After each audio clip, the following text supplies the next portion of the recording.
என்னோட நேம் கார்த்திகேயன். நான் பள்ளிக்கரணையிலேருந்து வரேன். நான் ஒரு குமுதம் வாசகர் தான். இந்த புக்கு எடுத்திருக்கேன். 108 திருப்பதிகள்னு. இது முன்னாடி பிரியா கல்யாணராமன் ஆல்ரெடி நிறைய தொடராக எழுதினது.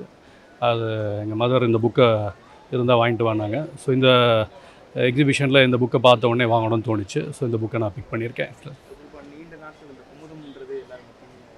ஆமாம் ஆமாம். அப்போ ஸோ நான் இளைஞராக இருக்கிற காலேஜ் டயத்தில் ஸ்கூல் படிக்கிற டயத்துலேருந்தே குமுதம் படிக்கிறது வழக்கம். ஸோ அது வந்து மோஸ்ட்லி ஜனரஞ்சகமான எழுத்துக்கள் இருக்கும், நிறைய தொடர்கள் இருக்கும், சினிமா சீரியலும் இருக்கும். அதனால் தொடர்ந்து அதை வாரம் வாங்கி படிக்கிறது ஒரு ரெகுலர் ஹேபிட்டாக இருக்கும். எங்கள் வீட்டில் எல்லோரும் குமுதம் வாசகர்கள் தான்.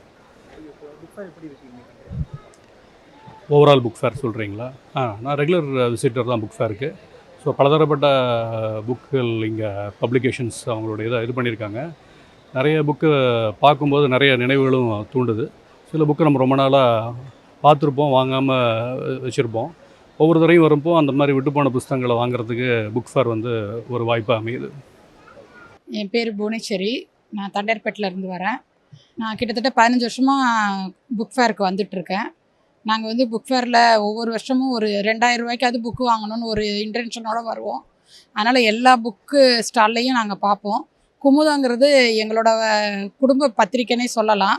நான் பிறந்ததுலேருந்தே எங்கள் அப்பா வந்து வாரம் குமுதத்தை படித்து தான் சட்டை போட்டே நாங்கள் படிப்போம். அந்தளவுக்கு குமுதம் புக்கு வந்து எங்களோட வாழ்வோட இணைஞ்சிருந்த ஒரு புக்கு. அதனால் குமுதங்கிறது எங்களுக்கு ரொம்ப பிடிக்கும்.